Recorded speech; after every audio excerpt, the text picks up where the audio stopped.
The Book of Jonah is one of the most cherished and beloved Sunday school stories within the entire Bible.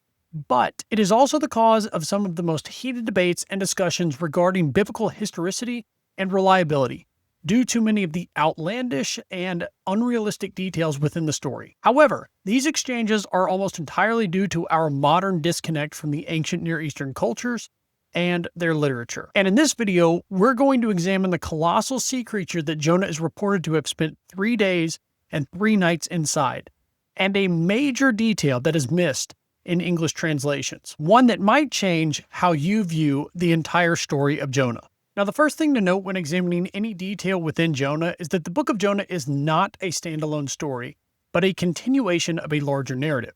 And the author of Jonah makes this known with the very first word of the book in the Hebrew text.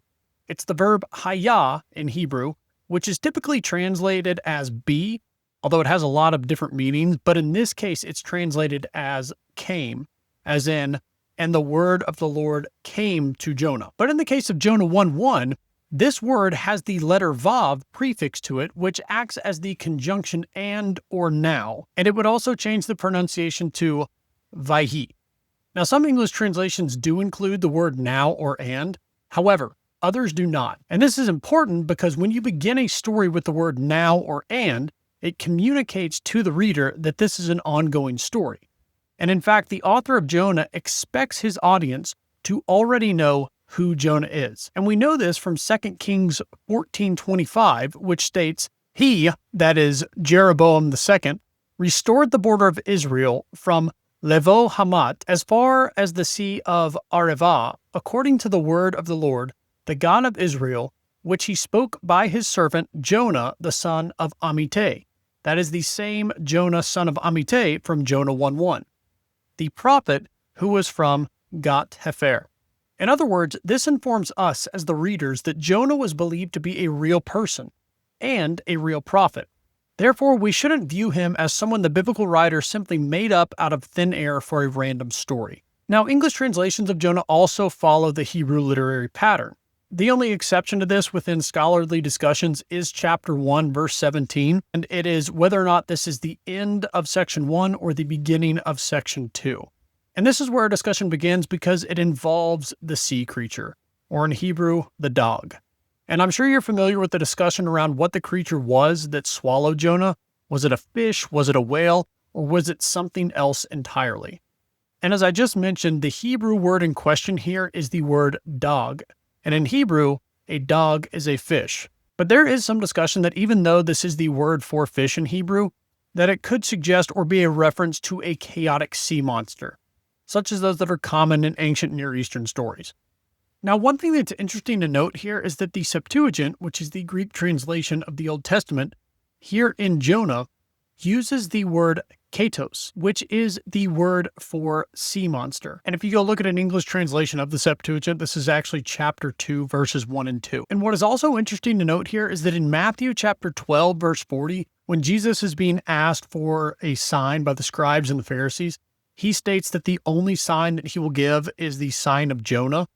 That just as Jonah was in the belly of the great fish for 3 days and 3 nights, so the Son of Man will be in the heart of the earth for 3 days and 3 nights. And the word used here for great fish is the word katos as well. But regardless of which interpretation is correct, there is a detail within the text of these 2 verses that is lost in translation in English Bibles, similar to the word hayah previously mentioned, and it has the potential to shift the way modern readers approach reading and critiquing the Book of Jonah as a whole. Now here's an image of Jonah 1:17 through verse 2:1 in Hebrew, with the English written underneath. And I typically use Logos Bible software, and I would recommend it if you want serious resource material, but this is taken from BibleHub.com because it's just a little bit cleaner of a visual. And you'll notice that there's 3 boxes, 2 green and 1 purple. Now all 3 of these contain the Hebrew root word dog that we looked at a moment ago. However, the third occurrence has a unique textual feature which makes it different than the first 2 occurrences. And that is that the first 2 occurrences in the green boxes are written in the masculine singular form.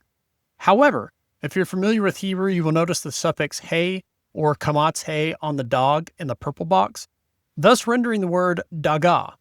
And this is the feminine singular ending, which makes this fish feminine, which means The fish has gone from a male fish in verse 17 of chapter 1 to a female fish in verse 1 of chapter 2. And you may be asking, why is this? And it's a really good question. And let's be clear on this before moving forward. This is not a case of ancient aquatic gender identity politics, or a transgender fish, or a fish that swallowed Jonah because Jonah didn't affirm his gender preference.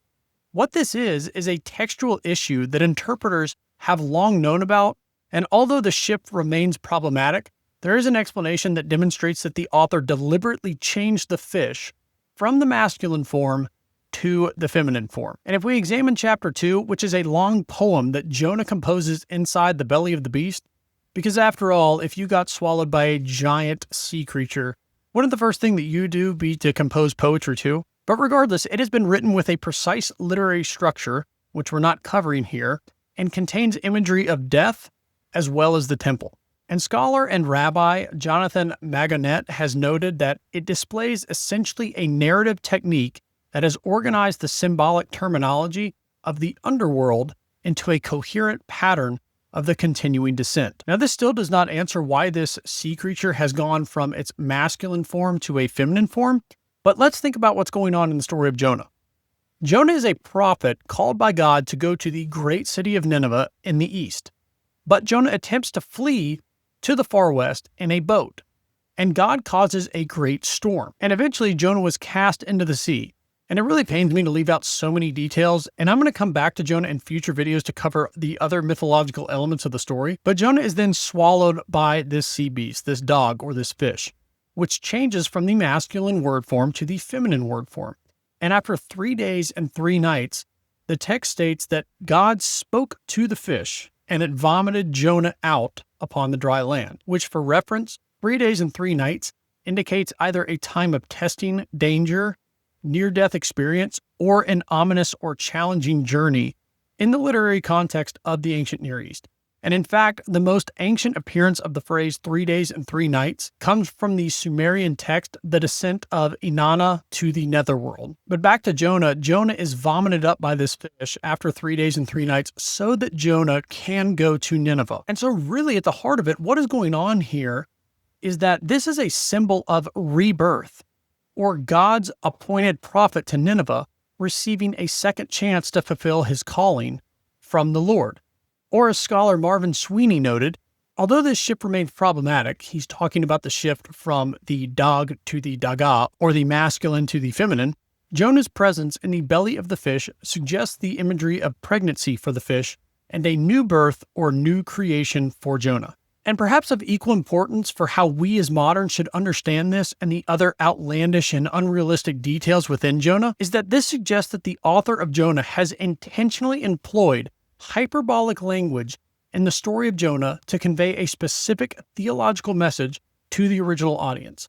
And the original audience would have received it in this way. And this should be a wake-up call to us as the modern audience. That instead of debating or arguing over a literal interpretation or historical reliability of events happening exactly as they are described, or things such as the scientific possibility of being able to live inside of a fish or whale for 3 days and 3 nights, perhaps we should view this story how the original author intended this to be received, and how it was received by its original audience. All right, everyone, thanks so much for tuning in. Be sure to let me know your thoughts in the comments below, like and subscribe, and check out these videos that YouTube thinks that you're going to like, and I will see you on the next one. Thanks so much.